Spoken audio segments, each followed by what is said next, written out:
தேசம் இரவு செய்திகள். தேசம் செய்திகள் உங்களுக்காக கொண்டு வருவது மோக்ஷானா. வணக்கம், நான் பாலன் ராஜ். தேசம் டிவி மலேசியா சுட சுட செய்திகள் உடனுக்குடன் உங்களுக்கு தந்துகிட்டு இருக்காங்க. ஸோ மறக்காம லைக் பண்ணுங்க, ஷேர் பண்ணுங்க, சப்ஸ்கிரைப் பண்ணுங்க. மாட்சிமை தங்கிய மாமன்னரின் பெயரை உட்படுத்தி போலி செய்திகள். இஸ்தானா நெகாரா இந்த விவகாரத்தை கடுமையாக எடுத்து கருதுகிறது. நாட்டின் பேரரசரான அல் சுல்தான் அப்துல்லாவின் பெயரை பயன்படுத்தி சில பொறுப்பற்ற தரப்பினர் போலியான செய்திகளை பரப்பி வருவதை இஸ்தானா நெகாரா கடுமையாக எடுத்துக் கொண்டுள்ளதாக இஸ்தானா நெகாரா வெளியிட்ட ஒரு அறிக்கையில் குறிப்பிடப்பட்டுள்ளது. இதில் சில பொறுப்பற்ற நபர்களினால் இந்த மாதிரியான சம்பவங்களால் நாட்டில் நிலையற்ற சூழல்தான் நிலவக்கூடும் என இஸ்தானா நெகாரா தெரிவித்தது. தேவை ஏற்பட்டால் இஸ்தானா நெகாரா தரப்பிலிருந்து காவல்துறைக்கும் மலேசிய தொடர்பு பல்லூடக ஆணையத்திற்கும் புகார் அளிக்கப்படும் என தெரிவிக்கப்பட்டுள்ளது. இதனால் மக்கள் அனைவரும் தவறான தகவல்களையோ செய்திகளையோ பகிர வேண்டாம் என கேட்டுக் கொள்ளப்பட்டுள்ளனர். நடமாட்ட கட்டுப்பாட்டு ஆணைக்கான டத்தோஸ்ரீ இஸ்மாயில் சப்ரி யாக்கூப்பின் இன்றைய செய்தியாளர் சந்திப்பு இறுதி நேரத்தில் ரத்தானது. பிரதமர் துறை இலாகா அறிவிப்பு. நடமாட்ட கட்டுப்பாட்டு ஆணையத்தின் அண்மைய தகவல்களை வழங்கும் டத்தோஸ்ரீ இஸ்மாயில் சப்ரி யாக்கூப்பின் சிறப்பு செய்தியாளர் சந்திப்பு இறுதி நேரத்தில் ரத்து செய்யப்பட்டுள்ளது. இந்த தகவலை பிரதமர் துறை இலாகா தனது முகநூல் பக்கத்தில் தெரிவித்திருந்தது. நடமாட்ட கட்டுப்பாட்டு ஆணைக்கான செய்தியாளர் சந்திப்பு ரத்தானது மக்களிடையே பெரும் குழப்பம் ஏற்பட்டுள்ளதாக தெரிகிறது. ஏன் ரத்தானது என்ற காரணத்தை மக்கள் சமூக வலைதளத்தில் கேட்டு வருகின்றனர். தேச தளபதி டத்தோ ஏகே தேவராஜாவில் வழங்கும் சிந்தனை சுவடு. இளைஞர்களின் சிந்தனையை தட்டி எழுப்பும் ஒரு தளம் தேச தளபதியின் சிந்தனை சுவடு. செப்டம்பர் தொடங்கி மாதம் இருமுறை சிந்தனை சுவடு காண தவறாதீர்கள். இது ஒரு தேசம் டிவி மலேசியா தயாரிப்பு. தேசம் கலைஞர் களம். உயிரை தொலைத்தேன், அது உன்னில்தானோ? இது நான் காணும் கனவோ நிஜமோ? மீண்டும் உன்னை காணும் வரமே வேண்டும் எனக்கே மனமே மனமே. மிக விரைவில் தேசம் கலைஞர் களத்தில் உங்களை நான் சந்திக்கிறேன். தேசம் கலைஞர் களம் காண தவறாதீர்கள். இது ஒரு தேசம் டிவி மலேசியா தயாரிப்பு. தேசம் 10 மணி செய்திகள். தேசம் டிவி மலேசியா யூடியூப் சேனலில் அக்டோபர் 1ஆம் தேதி தொடங்கி தேசம் 10 மணி செய்திகள் இடம்பெறும். தற்போது 11 மணிக்கு ஒளியேறி வரும் தேசம் செய்திகள் அக்டோபர் 1ஆம் தேதி முதல் இரவு 10 மணி செய்தியாக மலரும் என்பதை தெரிவித்துக் கொள்கிறோம். ஆலயங்களில் செயல்பாட்டு தர விதிமுறைகளை முறையாக பின்பற்றுங்கள். நவராத்திரி விழாவை மிதமாக கொண்டாடுங்கள். மலேசிய இந்து சங்கம் அறிவுறுத்து. நாட்டில் கோவிட்-19 பெருந்தொற்று பாதிப்பு எதிர்பாராத வகையில் தொடர்ந்து அதிகரித்து வரும் நிலையில் நாடு முழுவதும் உள்ள ஆலயங்கள் செயல்பாட்டு தர விதிமுறைகளை அதாவது SOP-ஐ கடுமையாக பின்பற்ற வேண்டும் என்று மலேசிய இந்து சங்கம் கேட்டுக் கொண்டுள்ளது. தொற்று பாதிப்பினால் அதிகபட்ச எண்ணிக்கை தொடர்ந்து பதிவாகி வரும் நிலையில் பொதுமக்கள் குறிப்பாக ஆலயங்களுக்கு செல்லும் பக்தர்கள் அரசாங்கம் விதித்துள்ள விதிமுறைகளை கட்டாயம் கடைபிடிக்க வேண்டும். ஆலய நிர்வாகங்களும் தத்தம் ஆலயத்தில் அனைத்து விதிமுறைகளும் முழுமையாக பின்பற்றும் வகையில் ஏற்பாடுகள் செய்யப்பட்டுள்ளதை உறுதி செய்து கொள்ள வேண்டும் என்று மலேசிய இந்து சங்கத்தின் தலைவர் டத்தோ RS மோகன் சான் வலியுறுத்தினார். இந்துக்கள் அக்டோபர் 17ஆம் தேதி நவராத்திரி விழாவை கொண்டாடவிருக்கும் நிலையில் தற்போதைய நிலையை கருத்தில் கொண்டு முன்பு போல நவராத்திரி விழாவை பெரிய அளவில் நடத்த முடியாது. மிதமான அளவில் குறிப்பிட்ட அளவிலான பக்தர்களை கொண்டு மட்டுமே நடத்த முடியும். இதில் குறிப்பாக நகர வளம் ஆலய வளாகத்திற்கு வெளியே செய்யும் நிகழ்வுகளை தவிர்க்க வேண்டும் என்று டத்தோ மோகன் சான் தெரிவித்தார். மேலும் கோவிட்-19 புதிய பரவல் தொடர்ந்து அதிகரிக்கும் சூழலில் ஆலயங்களில் SOP விதிமுறைகள் மேலும் கடுமையாக்கப்படும் சாத்தியத்தையும் நாம் எதிர்கொள்ள தயார் நிலையில் இருக்க வேண்டும் என மலேசிய இந்து சங்கம் கேட்டுக் கொள்வதாக ஸ்ரீகாசி டத்தோ RS மோகன் சான் குறிப்பிட்டுள்ளார். கோவிட்-19 இன்று 432 சம்பவங்கள். வட மாநிலங்களில் தொடர்ந்து அதிகரிப்பு. சுகாதாரத்துறை தலைமை இயக்குநர் அதிர்ச்சி தகவல். கோவிட்-19 நோய் தொற்று பரவல் சம்பவம் இன்று உச்சத்தை எட்டியது. இன்று 432 நேர்வுகள் ஏற்பட்டுள்ளது. வட மாநிலங்களில் கோவிட்-19 தொடர்ந்து அதிகரித்து வருவதாக சுகாதாரத்துறை தலைமை இயக்குநர் தான்ஸ்ரீ டாக்டர் நூர் இஷாம்துல்லா தெரிவித்தார். இன்று பதிவான சம்பவங்களுள் 429 சம்பவங்கள் உள்நாட்டினரை உட்படுத்தியதாகும். 3 நேர்வுகள் வெளிநாட்டினர் தொடர்புடையதாகும். இதனால் நாட்டில் மொத்த எண்ணிக்கையாக 12,813 கோவிட்-19 சம்பவங்கள் பதிவு செய்யப்பட்டுள்ளது. மேலும் நாட்டில் இன்று 57 பேர் குணமடைந்து வீடு திரும்ப அனுமதிக்கப்பட்டுள்ளனர். இதனால் மொத்தம் 10,340 பேர் குணமடைந்துள்ளனர்.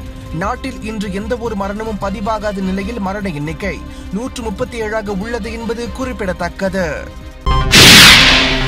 மலேசிய தொலைத்தொடர்பு துறையில் பரிணாம வளர்ச்சி, மின்னியல் வாழ்க்கை முறை, மின்னியல் பொருளாதாரம், இடைவிடாத பொழுதுபோக்கு அம்சம், இந்தியர்களுக்கு வானம் மின்னியல் அலைவரிசை, லைஃப் எம்பிட்ஸ் டிஜிட்டல் நிறுவனத்தின் ஒரு புதிய மின்னியல் தளம்.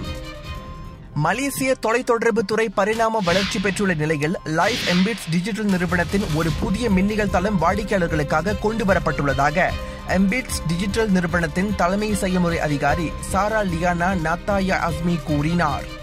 மின்னியல் வாழ்க்கை முறை, மின்னியல் பொருளாதாரம், இடைவிடாத பொழுதுபோக்கு என்று பலதரப்பட்ட அம்சங்களை தாங்கி மலரும் லைஃப் மின்னியல் தளம் இந்தியர்களுக்காக பிரத்யேக வானம் மின்னியல் தளத்தையும் ஏற்படுத்தி தந்துள்ளதாக அண்மையில் நடைபெற்ற அறிமுக விழாவில் சாரா லியானா தெரிவித்தார்.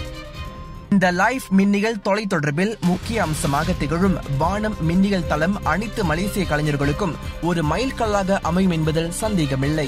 மலேசிய திரைப்படங்கள், குறும்படங்கள், கலை நிகழ்ச்சிகள், பாடல்கள், தனிப்பாடல்கள், வீடியோ மியூசிக் என்று பலதரப்பட்ட அம்சங்கள் வானம் மின்னியல் தளத்தில் இடம்பெறும்.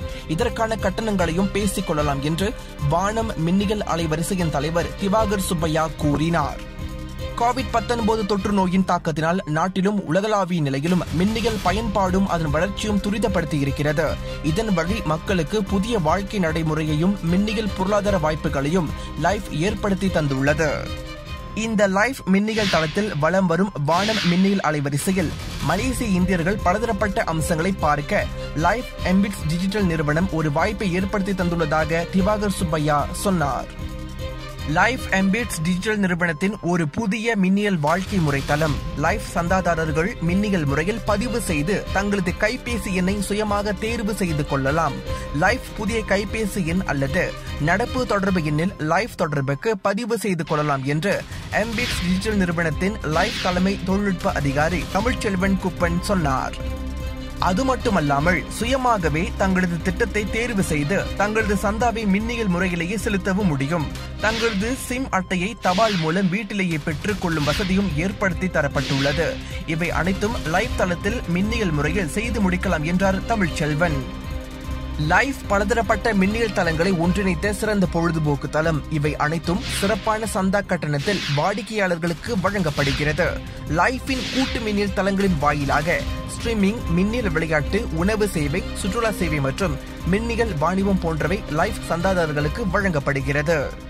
லைஃப் தொலைத்தொடர்பு மற்றும் ஒளிபரப்பு சேவை பல்லின மொழி கலாச்சாரங்களை ஒன்றிணைத்து உள்ளூர் மற்றும் அனைத்துலக படைப்புகளை பிரபலமடைய செய்கின்றது. உள்ளூர் படைப்புகள் இதன் வழி அனைத்துலக ரீதியில் பீடுநடை போட மலேசியர்களுக்கு பல வாய்ப்புகளை வழங்குகின்றது. இவை அனைத்தும் மலேசியர்களால் உருவாக்கப்பட்டு மலேசியர்களுக்கு அறிமுகப்படுத்துகிறது. லைஃபை பெறுங்கள், உங்கள் வாழ்க்கையை மாற்றி அமைத்துக் கொள்ளுங்கள் என்று தமிழ்ச்செல்வன் கேட்டுக்கொண்டார். பினாங்கு மாநில மாயிக்காவின் இளைஞர் பகுதியின் துணைத் தலைவர் மா குமார் B40 வறுமை கோட்டில் வாழும் குடும்பத்தைச் சேர்ந்த 3 மாணவர்களுக்கு மடிக்கணினியும் 2 மாணவர்களுக்கு பண உதவியும் வழங்கினார். பினாங்கு மாநில தேசம் செய்தியாளர் மு.வ. கலைமணி. பெப்ராங் பிராய் வட்டாரத்தில் உள்ள பிராய் இடைநிலைப் பள்ளியைச் சேர்ந்த மாணவிக்கும் பல்கலைக்கழகம் பயின்று வரும் மாணவர்களுக்கும் அவர்களின் கல்வியின் வளர்ச்சிக்காக மடிக்கணினியும் பண உதவியும் வழங்கி உதவியதாக பினாங்கு மாநில ஒருமைப்பாட்டு தொழில் முனைவர்கள் அமைப்பின் தலைவரும் பினாங்கு மாநில மாயிக்காவின் இளைஞர் பிரிவின் துணைத் தலைவருமான மா குமார் தெரிவித்தார். இப்பொழுது இருந்து வரும் மந்த நிலையின் காரணத்தினால் மாணவர்கள் தங்களின் கல்வி கேள்விகளை இணையம் வாயிலாக பயின்று வருகின்றனர். ஆனால் பல மாணவர்கள், குறிப்பாக B40 குடும்பத்தைச் சேர்ந்தவர்கள் தொழில்நுட்ப வசதிகள் இன்றி வருவதால் அக்குடும்பத்தில் இருக்கும் மாணவர்களின் கல்வி பாதிப்புக்குள்ளாகி வருகின்றது. அந்த வகையில் அண்மையில் பிராய் இடைநிலைப் பள்ளியின் ஆசிரியரின் தகவலின் அடிப்படையில் அப்பள்ளியில் படிவம் 3 பயின்று வரும் மாணவி தி மதுமிதாவின் கல்வி உதவிக்காக மடிக்கணினி வழங்கப்பட்டது. அம்மாணவி பள்ளியில் கல்வி கேள்விகளில் சிறந்து விளங்கியது மட்டுமில்லாமல் பல போட்டிகளில் திறமைகளை வெளிக்கொண்டு வந்து மாவட்டம், மாநிலம் மற்றும் தேசிய அளவில் வெற்றி அடைந்துள்ளார். இருந்தபோதிலும் குடும்பத்தின் சூழ்நிலைகள் இன்னும் சிறப்பாக திகழ்வதற்கு மடிக்கணினி தேவைப்பட்டது. குடும்பத்தின் சூழ்நிலையை எண்ணி சுமை வழங்கக்கூடாத நோக்கத்தில் மற்றவர்களிடம் இரவல் வாங்கி உபயோகித்து வந்ததாக அம்மாணவி சொன்னார். மேலும் பள்ளி ஆசிரியர் மேற்கொண்ட முயற்சியின் பலனால் இப்பொழுது தனக்கென புதிய மடிக்கணினி கிடைத்திருப்பது நிறைவாக இருப்பதாக கூறினார். தொழிலதிபர் குமாரின் உதவியில் ILP கல்லூரியில் பயின்று வரும் மாணவர் சதீஸ்வரன் மற்றும் பல்கலைக்கழகத்தில் கால் பதித்த மாணவி ஆர்த்திக்கும் மடிக்கணினிகள் வழங்கப்பட்டுள்ளன. தொடர்ந்து B40 குடும்பத்தைச் சேர்ந்த இன்னும் 2 மாணவர்களுக்கு பல்கலைக்கழகத்தின் பதிவு பணமாக 2000 ரிங்கெட்டும் வழங்கியுள்ளதாக குமார் தெரிவித்தார். ஆகவே இந்திய சமுதாயத்தை மேம்பாடு அடைவதற்கு கல்வியை அஸ்திவாரமாகும் பல வழிகளில் சிறந்து விளங்கி வரும் மாணவர்கள் பலர் குடும்பங்களின் சூழ்நிலையினால் இன்றும் வெளிச்சத்திற்கு வராமலேயே இருந்து வருகின்றனர். ஆனால் பினாங்கு மாநிலத்தில் அதுபோல் இருக்கக்கூடாது என்ற நல்நோக்கத்தில் மாணவர்களின் திறமைகளை வளர்ப்பதற்கு தன்னால் முடிந்த சேவைகளை மாணவர்களுக்கு செய்து தரப்படும் என்று இளம் தொழிலதிபருமான குமார் மனோகரன் குறிப்பிட்டார். மகனை சுமக்கும் தாய்க்கு கை கொடுத்தது DK பிரதர்ஸ். வருமானத்திற்கு கச்சாங்பூத்தே வியாபாரம் அமைத்துக் கொடுக்க முன் வந்தனர். மகனை சுமக்கும் தாய்க்கு கை கொடுக்க DK பிரதர்ஸ் இயக்கம் வருமானத்திற்கு கச்சாங்பூத்தே வியாபாரம் அமைத்துக் கொடுக்க முன் வந்துள்ளனர். காஜாங் தாமன் முத்தியாராவில் 36 வயது நிரம்பிய மாற்றுத்திறனாளி மகனை இன்னமும் குழந்தை போல் சுமக்கும் ஒரு தாய் COVID-19 காலகட்டத்தில் குடும்பத்தை வழிநடத்த முடியாமல் சிரமப்பட்டு வருகிறார். தன் மகனுக்கு சமூக நல உதவியாக மாதம் 400 வெள்ளி அரசாங்க தரப்பிலிருந்து கிடைக்கிறது. இருந்த போதிலும் இப்போது உள்ள பொருளாதார நெருக்கடியில் இந்த தொகை போதுமானதாக இல்லை என்று அந்த தாய் தெரிவித்தார். தன் மகனை ஒவ்வொரு நாளும் சுமக்கிறார் இந்த தாய். வருமானத்திற்கு ஒரு வழி கிடைத்தால் சமாளித்து விடுவேன் என்று மன தைரியத்துடன் இருக்கிறார் அந்த தாய். இந்த தாயின் பிரச்சனையை உணர்ந்த DK பிரதர்ஸ் இயக்கத்தை சேர்ந்த டத்தோ MT கலையரசு, டத்தோ ஷர்மிலன் தலைமையில் காஜாங் DK பிரதர்ஸ் பிரான்சிஸ் ஆகியோர் அந்த தாயை நேரில் சந்தித்து பிரச்சனையை கேட்டறிந்தனர். அந்த தாயின் போராட்டத்தை உணர்ந்து அவரது வீட்டு வளாகத்தில் கச்சாங்பூத்தே கடையை முழு செலவில் அமைத்துக் கொடுக்க முன்வந்துள்ளனர். அதோடு அந்த தாயின் கச்சாங்பூத்தே வியாபாரத்திற்கு வட்டார மக்கள் கை கொடுக்க வேண்டும் என DK பிரதர்ஸ் குழு பொதுமக்களை கேட்டுக் கொண்டுள்ளது. நம் சமுதாயத்திற்கு நாம், நம் சமுதாயத்தோடு நாம் என்ற தாரக மந்திரத்துடன் DK பிரதர்ஸ் குழு இந்த பயணத்தில் களம் இறங்கியுள்ளது. இதற்கு மக்கள் ஆதரவு கிடைக்கும் என்று DK பிரதர்ஸ் இயக்கம் நம்பிக்கை தெரிவித்துள்ளது. இந்த குடும்பத்திற்கு கை கொடுக்க விரும்புவோர் 038 2 078 433 என்ற எண்ணில் தொடர்பு கொள்ளலாம். அமைதியான ஆத்ம பயணத்திற்கு முறையான சடங்குகள் தேவை. இந்த முறையான இறுதி சடங்குகளுடன் நல்ல முறையில் சுருக்கத்தை தேடிச் செல்ல நிதி ஒரு சுமையாக இருக்கக்கூடாது என்பதற்காக மோக்ஷானா நிறுவனம் கொண்டு வந்துள்ள தூரநோக்கு திட்டத்தில் பங்கு பெறுங்கள். இறுதி சடங்கு காரியங்களை ஒன்றிணைந்து ஒரே குடையின் கீழ் செயல்படுத்த சம்பந்தப்பட்ட நிறுவனங்கள் வரவேற்கப்படுகின்றன. நித்திய சொர்க்கத்திற்கு அமைதியான பயணம். Mokshana. Mokshana விவரிமன் services centre and பிரஹாட். மேல் விவரங்களுக்கு www.mokshana.com.my இணையத்தை வலம் வரலாம். தொடர்புக்கு 03 8 0 691444. தேசம் டிவி மலேசியாவில் தீபாவளி விளம்பரம் செய்ய வேண்டுமா? வர்த்தக விளம்பரம், பொருள் விளம்பரம், வாழ்த்து விளம்பரம் என்று அனைத்து விதமான விளம்பரங்களுக்கும் நீங்கள் நாட வேண்டியது தேசம் டிவி மலேசியா. இந்த தீபாவளி விளம்பரங்களுக்கு முன்பதிவு செய்யும் முதல் 20 பேருக்கு மொத்த விளம்பர கட்டணத்தில் இருந்து 50 விழுக்காடு சிறப்பு கழிவு வழங்கப்படும். தொடர்புக்கு 016 869 4205. நான் 15வது பொதுத் தேர்தலில் போட்டியிடுவேன், கோடி காட்டினார் துன் டாக்டர் மகாதேர். நாட்டின் 15வது பொதுத் தேர்தலில் நான் போட்டியிடக்கூடும் என்று முன்னாள் பிரதமரும் லங்காவி நாடாளுமன்ற உறுப்பினருமான துன் டாக்டர் மகாதேர் கோடி காட்டினார். இதற்கு முன்பு நான் கூறியது போல் பொதுத் தேர்தலில் போட்டியிடவில்லை என கூறியது என் ஆதரவாளர்களால் ஏற்றுக்கொள்ள முடியவில்லை எனவும் அவர் தெளிவுபடுத்தினார் என ஃப்ரீ மலேசியா டுடே செய்தித்தளம் செய்தி வெளியிட்டுள்ளது. மேலும் தான் ஸ்ரீ முஹிடின் யாசினை பற்றி கூறுகையில், அரசியல் கட்சி கொள்கையை விட அரசியல் பதவிக்கே அவர் முன்னுரிமை கொடுத்ததால் நான் அவரை ஏற்க மாட்டேன் என திட்டவட்டமாக தெரிவித்தார். பொது தேர்தல் வந்தால் நான் களம் காணுவேன் என 95 வயதாகும் துன் டாக்டர் மகாதேர் சொன்னார். உயர்கல்வி கூடங்களில் வெளிநாட்டு மாணவர்கள் சேர்ப்பு ஒத்திவைப்பு. உயர்கல்வி கூடங்களில் அந்நிய நாட்டு மாணவர்கள் சேர்ப்பானது இவ்வாண்டு இறுதி வரை ஒத்திவைக்கப்படுவதாக குடிநுழைவுத்துறை ஓர் அறிக்கையின் வாயிலாக தெரிவித்தது.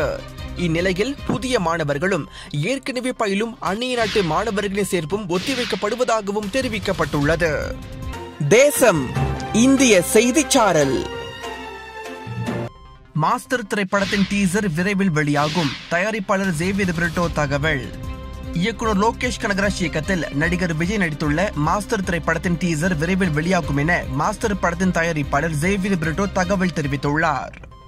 விஜய் நடிப்பில் தயாரான மாஸ்டர் திரைப்படம் 2020ஆம் ஆண்டின் மாபெரும் எதிர்பார்ப்பினை உண்டாக்கிய திரைப்படமாகும். ஆனால் கொரோனா ஊரடங்கு காரணமாக படம் இன்னும் வெளியாகவில்லை. மாஸ்டர் படத்தின் பாடல்கள் அனைத்தும் மக்கள் மத்தியில் நல்ல வரவேற்பை பெற்ற வேளையில் இந்த படத்தின் டீசர் விரைவில் வெளியாகும் என தயாரிப்பாளர் கூறியுள்ளார். இந்த திரைப்படத்தில் விஜய் சேதுபதி, சாந்தனு பாக்யராஜ், மாளவிகா மோகனன், அர்ஜுன் தாஸ் போன்றவர்கள் நடித்துள்ளனர் என்பது குறிப்பிடத்தக்கது. பிரீமியர் லீக் ஆட்டங்களின் முடிவுகள். யாரும் எதிர்பாராத வகையில் மான்செஸ்டர் யுனைடெட் மற்றும் லிவர்பூல் அணிகள் படுதோல்வி. மான்செஸ்டர் சிட்டி லீட்ஸ் அணியுடன் சமநிலை கண்டது. இங்கிலீஷ் பிரீமியர் லீக்கின் 4வது வாரத்தின் ஆட்டத்தில் யாரும் எதிர்பாராத விதமாக மான்செஸ்டர் யுனைடெட் அணி 1-6 என்ற கோல் கணக்கில் டாட்டன்ஹாம் ஹாட்ஸ்பர் அணியுடன் தோல்வி கண்ட வேளையில் நடப்பு வெற்றியாளரான லிவர்பூல் அணி 7-2 என்ற கோல் கணக்கில் ஆஸ்டன் வில்லா அணியுடன் அதிர்ச்சி தோல்வி கண்டது. இந்நிலையில் மான்செஸ்டர் சிட்டி அணி லீட்ஸ் அணியுடன் 1-1 என்ற கோல் கணக்கில் சமநிலை கண்டது. செல்சி, எவர்டன், ஆர்சனல் அணிகள் வெற்றி பெற்றது என்பது குறிப்பிடத்தக்கது. தேசம் கலைஞர் களம் நம் நாட்டில் இருக்கிற மண்ணின் மைந்தர்களை சும்மா பளிச்சுன்னு போட்டு காட்ட போகிறாங்க. ஒவ்வொரு சனிக்கிழமையும் தேசம் டிவி மலேசியா யூடியூப் சேனலில் பார்க்க மறந்துடாதீங்க. சப்ஸ்கிரைப் பண்ணி மறந்துடாதீங்க. தேசம் இணைய ஊடகத்தில் உங்கள் வட்டார செய்திகள், பொது செய்திகள், சமூக பிரச்சனை செய்திகள், இயக்கம், பொது அமைப்பு, அரசியல் செய்திகள் இடம்பெற வேண்டுமா? இந்த செய்திகளை விரைந்து 03686942005 என்ற தேசம் ஊடக கைபேசி எண்ணுக்கு படங்களுடன் வாட்ஸ்அப் செய்யுங்கள். தேசம் ஊடகம் பல்வேறு செய்திகளை உடனுக்குடன் வழங்குவதில் முதலிடம் வகிக்கிறது. தேசம் டிவி மலேசியா www.desamforyou.com, தேசம் டிவி மலேசியா ஃபேஸ்புக், தேசம் டிவி இன்ஸ்டாகிராம், தேசம் டிவி ட்விட்டர் ஆகியவற்றில் எங்களை பின்தொடரலாம். மேலும் சமூகம், சமுதாயம், வர்த்தகம், சுகாதாரம், மக்கள் பிரச்சனை உள்ளிட்ட செய்திகளை தெரிந்து கொள்ள தேசம் தொலைக்காட்சியை பின்தொடருங்கள்.